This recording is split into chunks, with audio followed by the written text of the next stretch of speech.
as estruturas que tinham por baixo da terra, era coisa de primeiro mundo. Os que foram lá para a Índia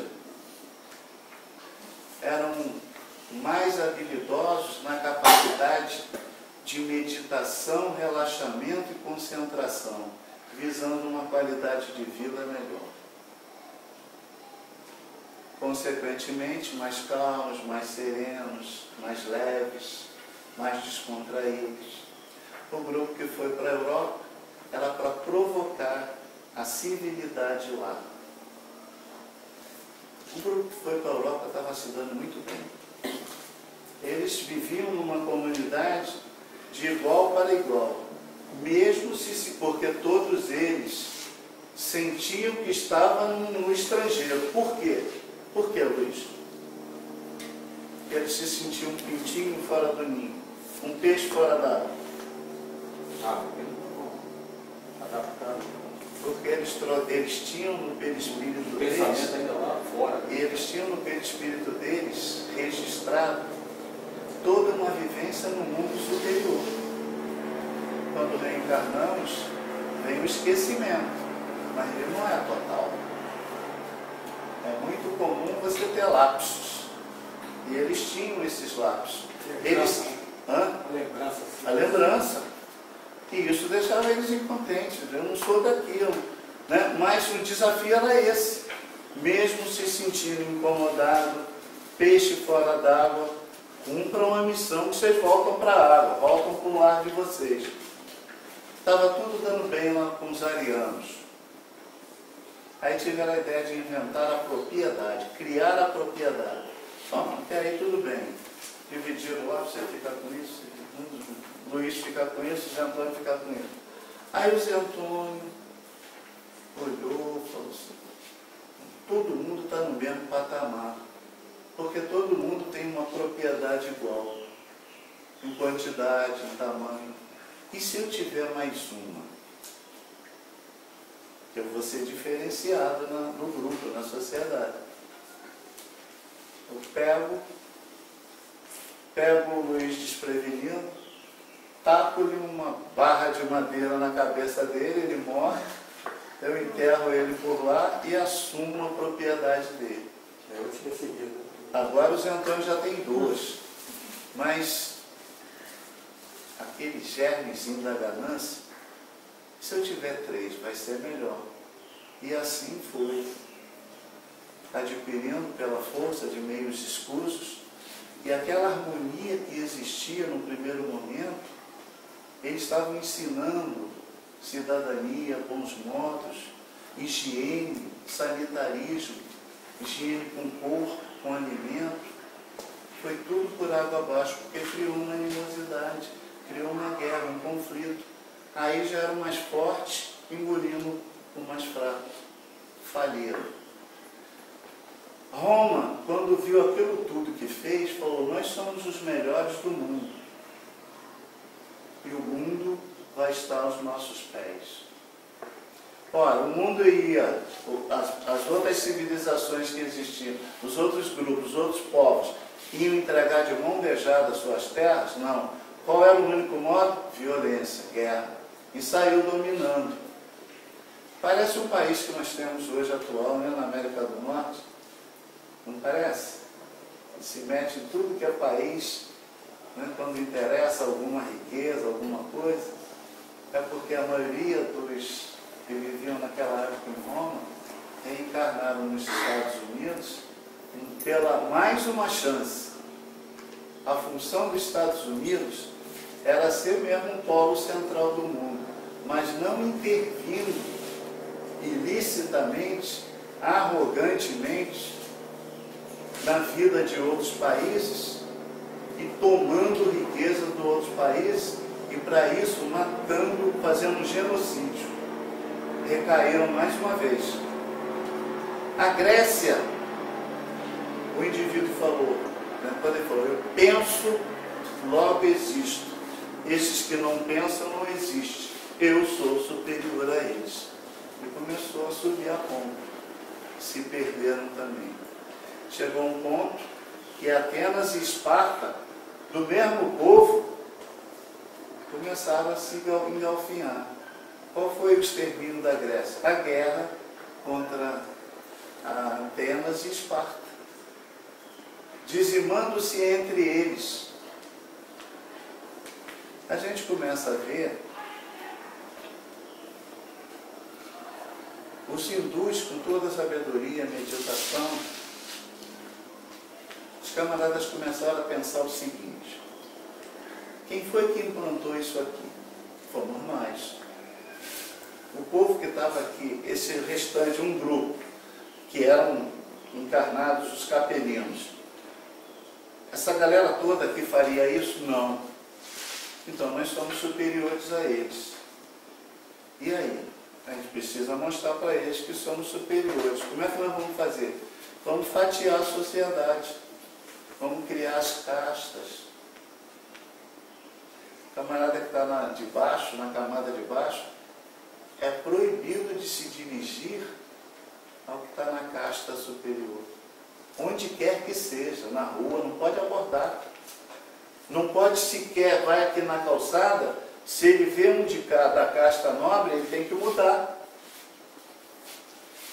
Se perdeu também. O plano superior espiritual não ficou feliz com essa história.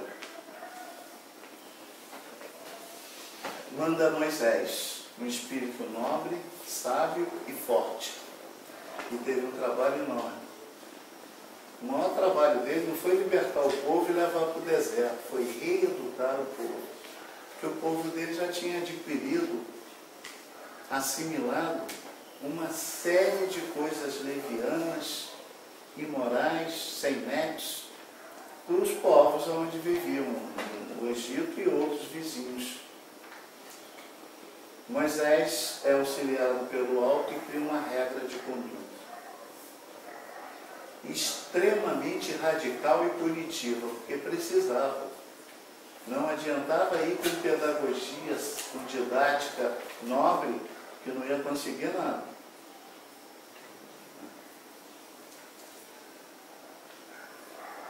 O que acontece? O tempo passa, todas aquelas diretrizes, que não tem só os 10 mandamentos, não, os 10 mandamentos são os mais citados, mas tinha um conjunto de normas que Moisés criou, acabou compondo o Antigo Testamento. Se você olhar o Antigo Testamento e o Novo, não é o mesmo Deus. No Antigo Testamento está narrando que Deus mata, pune, se vinga. 1500 anos depois vem Jesus e diz assim, através do discípulo dele, o João, o Boanerges, João Evangelista: Deus é amor. É o mesmo Deus lá do Antigo? É o mesmo Deus apresentado de outra forma. Lento não é o mesmo Deus. E ele disse, ele foi bem claro: eu não vim revogar as leis, ou seja, eu não vinha neutralizá-las, extirpá-las, eu vim aperfeiçoá-las. Ele pega todas as leis e sintetiza em duas, que engloba tudo. Pais, amar a Deus sobre todas as coisas, porque é o nosso Criador maior, nosso Pai, e ao próximo, como a nós mesmos. O sociólogo. Jesus foi sociólogo, psicólogo, antropólogo, médico, mestre, filósofo. Só não foi religioso. Jesus não fundou, não criou nenhuma religião, não deixou orientação para criar. A religião dele era o amor. Ele veio ensinar como se vive, com tudo e com todos, com naturalidade, sem preconceito, com amor no coração, com olhar de igualdade, com caráter e honradez. Foi essa a mensagem do Cristo. Os evangelistas foram anotando, muitos outros. Nós temos os evangelhos e temos os gnósticos. Gnóstico é que a igreja não admite, condena, acha pejorativo. Ela só não atentou para um detalhe. Gnóstico vem do grego gnose, que significa conhecimento. Né? Eu logo tomei conhecimento, um dia até falei para o Marcos, se eu sei que é gnóstico, eu já adquiro, que eu sei que é bom. Por que é bom? Porque ali tem o Evangelho de Tomé e outros, o cara foi honesto. Ué, mas o Evangelho que está na Bíblia... Não, a Bíblia, os textos são sagrados, mas fizeram traduções e interpretações em prol de interesses escusos. Essas interpretações já fizeram e fazem ainda o derramamento de sangue de milhões de pessoas no planeta Terra. Jesus disse assim: eu enviarei, olha a sociedade da Terra evoluindo sociologicamente, né? Os nossos amigos capelinos que deviam dar um impulso, o mundo hoje seria outro, a sociedade da Terra seria outra, mais evoluída, harmoniosa.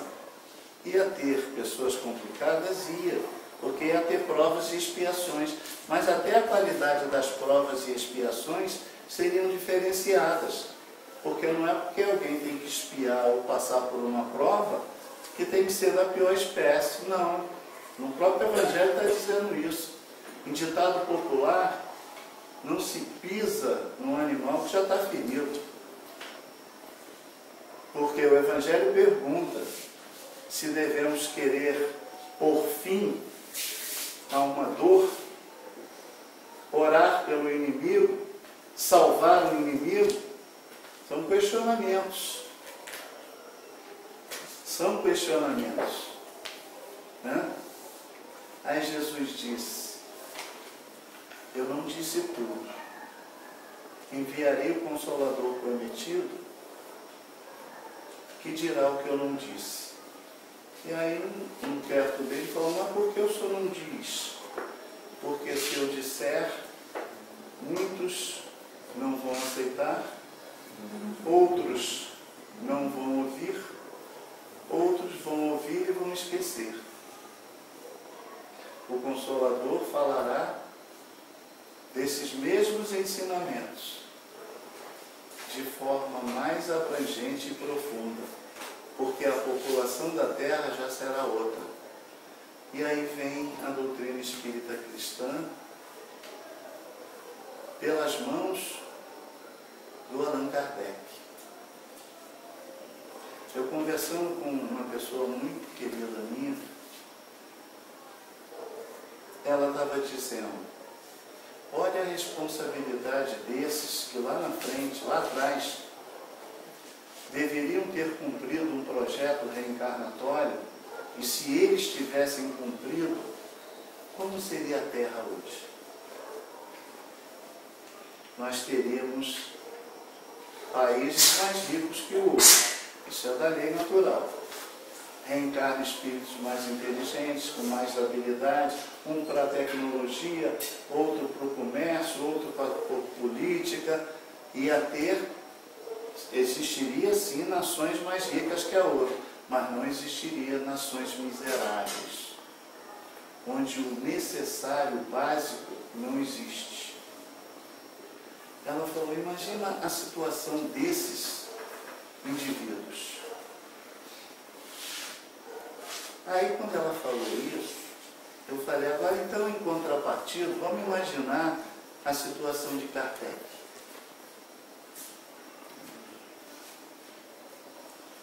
Porque Kardec codificou o trabalho de Kardec. Aí vamos dizer assim: mas foi a espiritualidade superior que passou para ele. Sim, mas ele teve a competência de codificar. Ele teve a competência de fazer as perguntas corretas. Ele não concordava, perguntava de novo, a equipe voltava, naquela reunião não passava, iam até que desse a coisa que ele entendesse, né, que era capaz de ser absorvido pela população da Terra. O Livro dos Espíritos, por exemplo, tinha 505, o original, perguntas. Passou um tempo, Kardec falou, isso não está certo, está faltando alguma coisa aqui. A parte moral. Intensificá-la. Aí cobrou da equipe espiritual. Cobrou do mentor, coordenador da equipe. Mas por que? Não, isso não está legal. Tá? Aí tá bom, vamos pensar no caso. Aí vieram e completaram 1019 perguntas diretas e tem as indiretas, que são muito mais de 1019. É que as outras não tem número, é A, B, C dentro de uma pergunta.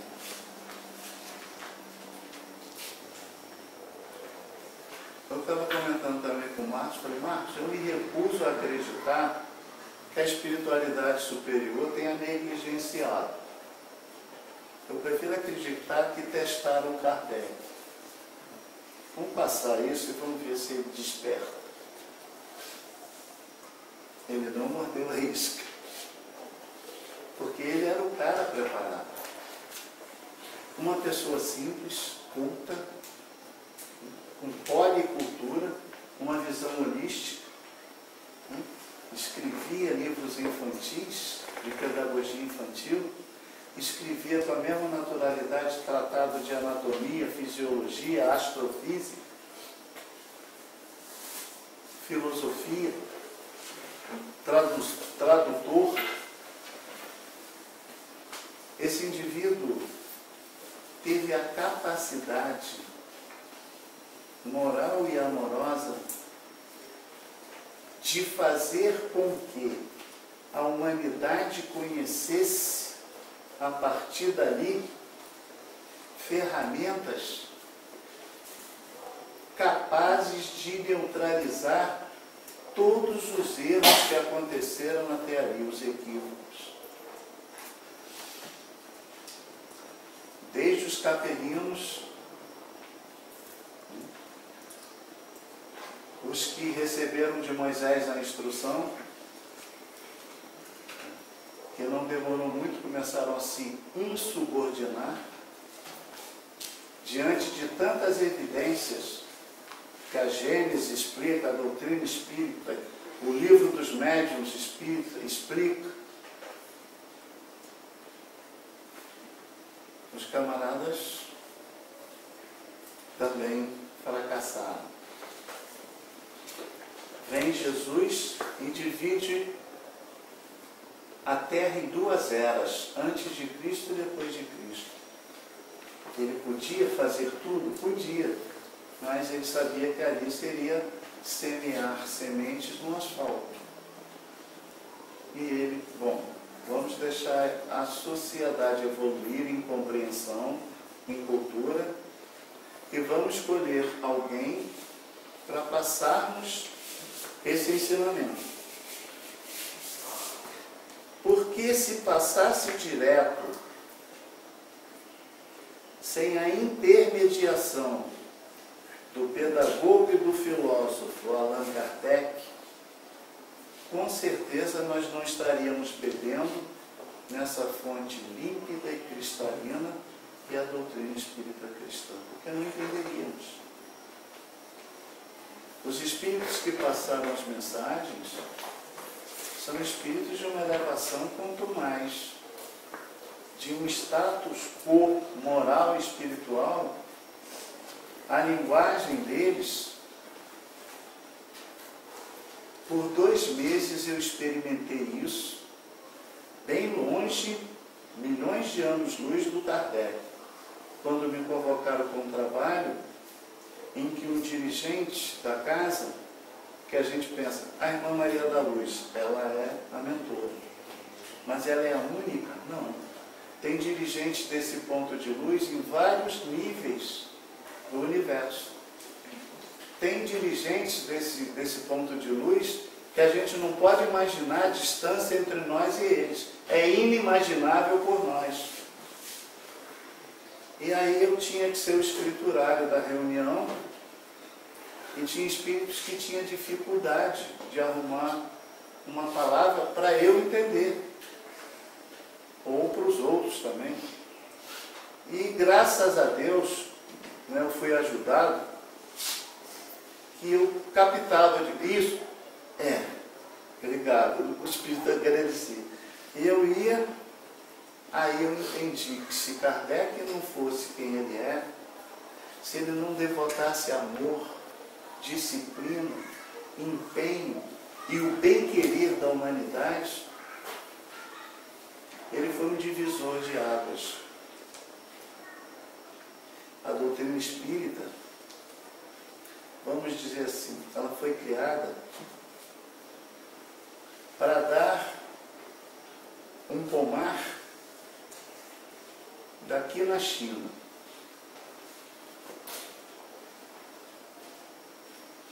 Até agora, está indo até só a divisa com o Espírito Santo. Por que ela não progride mais? É culpa dos ensinamentos? É culpa de Kardec que não soube passar? Não convenceu? A espiritualidade estava errada? Não.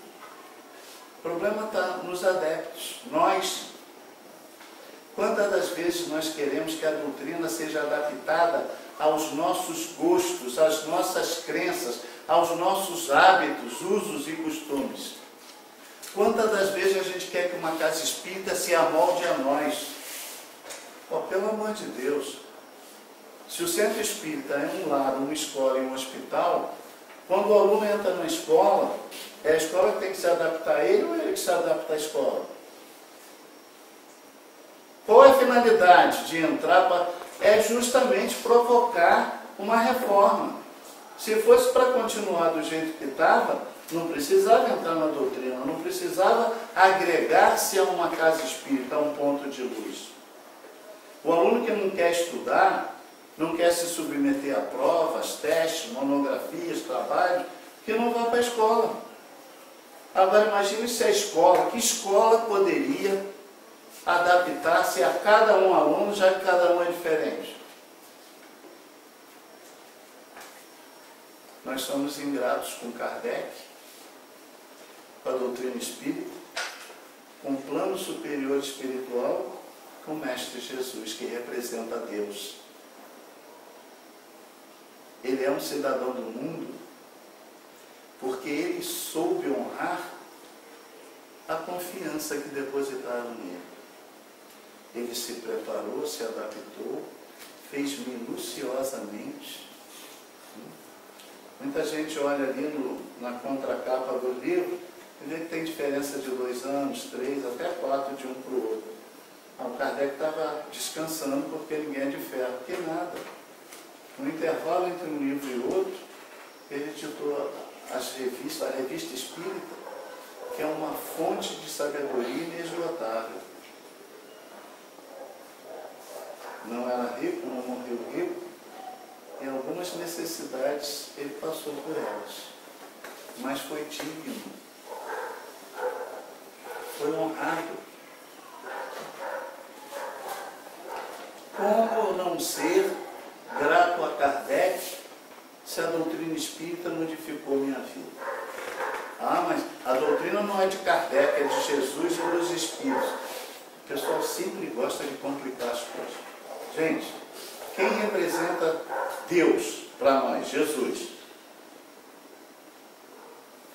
Entre Jesus e nós, o plano superior espiritual.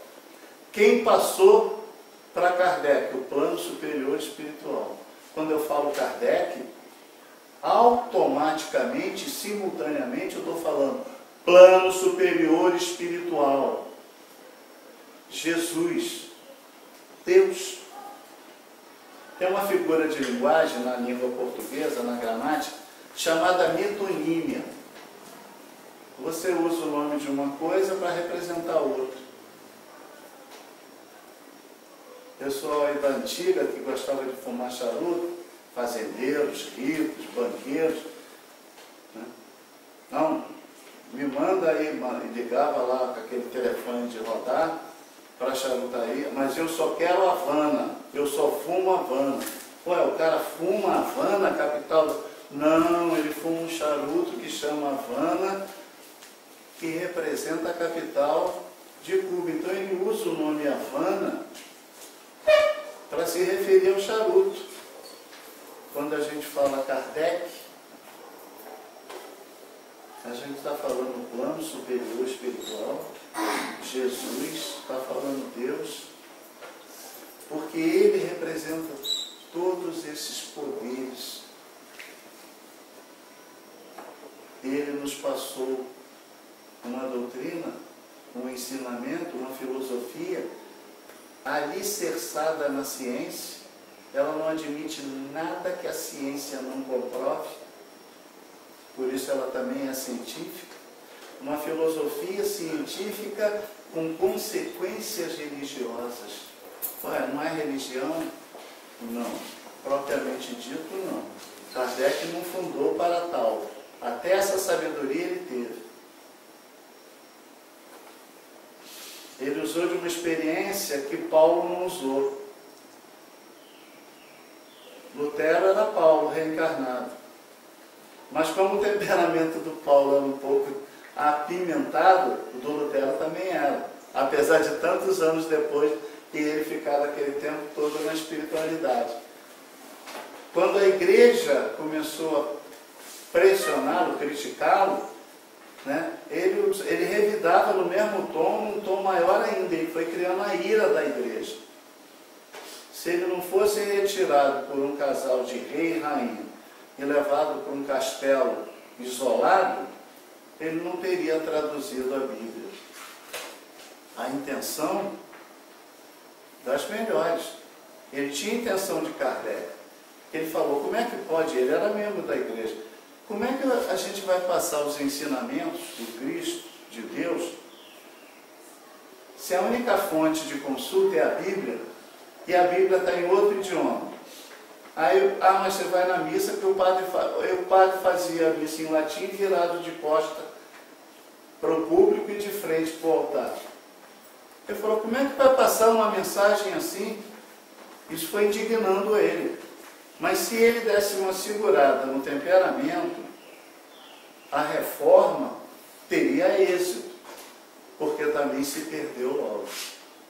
Kardec teve a sabedoria de dizer, é uma filosofia, é uma doutrina, que consiste em filosofia e ciência, mas tem consequências religiosas.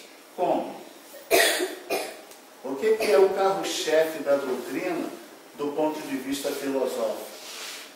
A reforma íntima, a mudança gradativa, devagar e sempre.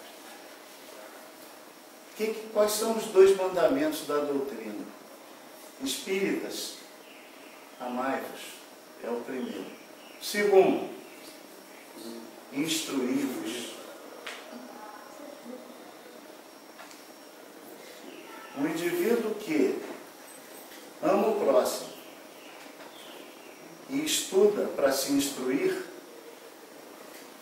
está fazendo tudo que Deus espera de nós, que Jesus espera de nós. O que é religião? Vem do latim religare, que significa ligar ao alto, a Deus, ao Supremo. Quando nós cumprimos os mandamentos